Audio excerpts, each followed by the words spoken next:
अस्सलाम वालेकुम नाजरीन, मैं हूं आपका मेज़बान एम ए रज़ा और आप देख रहे हैं टीपी न्यूज़। नाज़रीन, तुर्की और शाम के अंदर इंतहाई हौलनाक और क़यामत खेज ज़लज़ला आया है। इसको 3-4 दिन हो गए हैं। इसमें कितनी तबाहकारियाँ हुई हैं उसकी भी कुछ तफसील हम आपको बताएंगे। पाकिस्तान के अंदर भी ज़लज़ले के अमकानात हैं, क्योंकि एक शख्स ऐसा जिसने पेशीन गोई की थी 3 दिन पहले और तुर्की में ज़लज़ला आ गया, तो इस पर हम कुछ बात करेंगे। चैनल को लाजम सब्सक्राइब कीजिए, साथ में लगे बेल आइकन को भी दबाया कीजिए ताकि हमारी कोई भी इंफॉर्मेटिव वीडियो आती है तो उसके नोटिफिकेशन आपको मिलते रहें।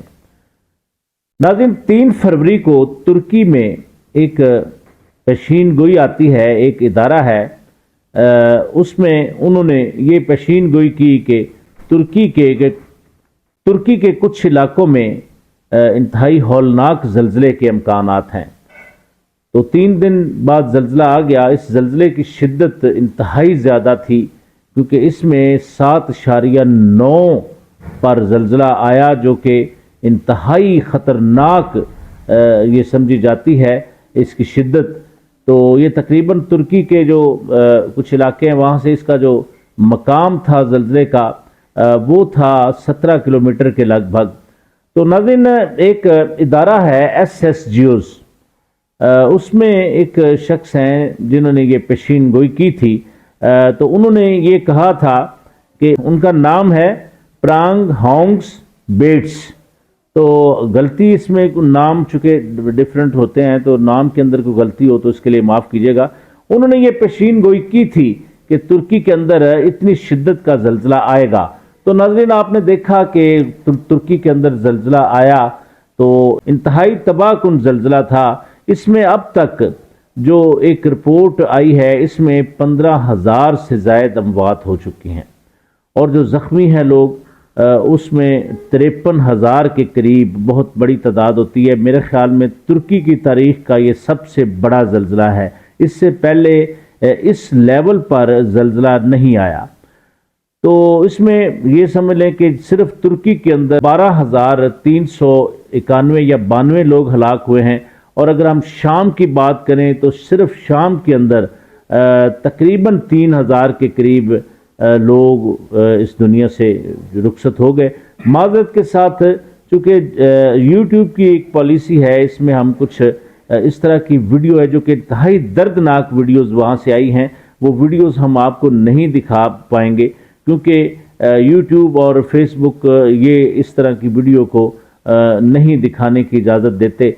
तो बहरहाल नाज़रीन, बीइंग मुसलमान हमारा ईमान है, चूँकि जैसे जैसे क़यामत का दौर नज़दीक होगा तो उसमें एक चूँकि बीइंग मुसलमान हमारा दीन ये कहता है कि उसमें ज़लज़ले भी आएंगे, तो फिर मतलब नागहानी अमवात, अचानक अमवात भी होंगी। बहुत सारे सिम्टम ऐसे हैं जो क़यामत के हैं। तो क़यामत की निशानियों में एक ज़लज़ले को भी इस्लाम के अंदर बताया गया है। तो बहरहाल कुछ साहिब नज़र और कुछ आला दर्जे के जो लोग हैं वो ये अपीलें भी कर रहे हैं कि हमने गुनाहों को शायद आसान समझ लिया है और गुनाहों को करने में कोई हिचकिचाहट महसूस नहीं करते, तो इसलिए आप तौबा करें कि अल्लाह हमें इस तरह की आफात से महफूज रखे।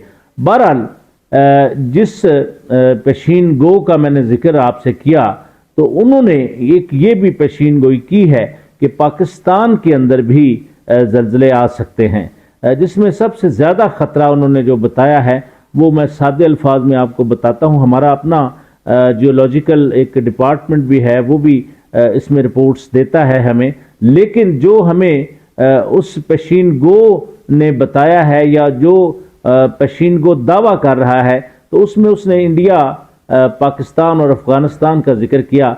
लेकिन पाकिस्तान के जो सबसे खतरे में इलाके हैं वो यही हैं, कश्मीर है, हज़ारा है, या फिर ये जो शुमाली इलाका जात है, तो इसको उसने बताया है कि वहाँ पर ज़लज़ले आ सकते हैं।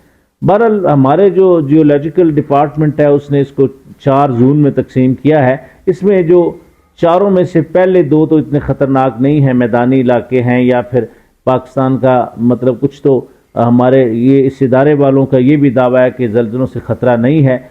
लेकिन चूँकि कुछ ये भी बताया जाता है कि जो शुमाली इलाका जात हैं, यानी हज़ारा, कश्मीर یعنی گلگت بلتستان، سوات یا یہ علاقے ہیں، تو یہ خطرناک صورتحال میں ہو سکتے ہیں۔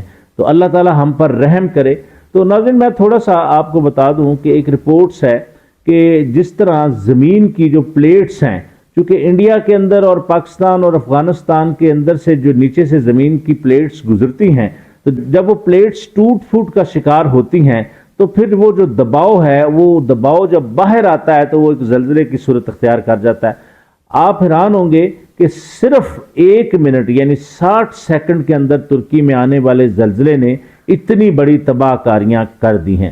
بہرحال وہاں کے جو صدر ہیں طیب اردگان بہت اچھے انسان ہیں، انہوں نے اس میں ایمرجنسی بھی ترکی میں لگائی ہے۔ اس کے علاوہ مسلمان ممالک بھی شانہ بشانہ ترکی کے ساتھ کھڑے ہیں، کیونکہ آپ کو پتہ ہے کہ کہیں بھی کسی بھی ملک کے اندر کوئی تکلیف ہوتی ہے تو سب سے پہلے جو محبت کا اظہار ملتا ہے وہ ترکوں کی طرف سے ملتا ہے۔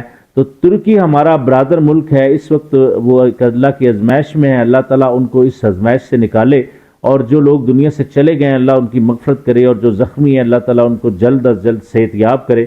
تو بہرحال ناظرین، انتہائی افسوس کے ساتھ کہ ترکی میں یہ جو قیامت اور شام کے اندر جو یہ قیامت آئی ہے، تو اللہ تعالیٰ ہم سب مسلمانوں کو جہاں جہاں پر ہیں سب کو محفوظ رکھے۔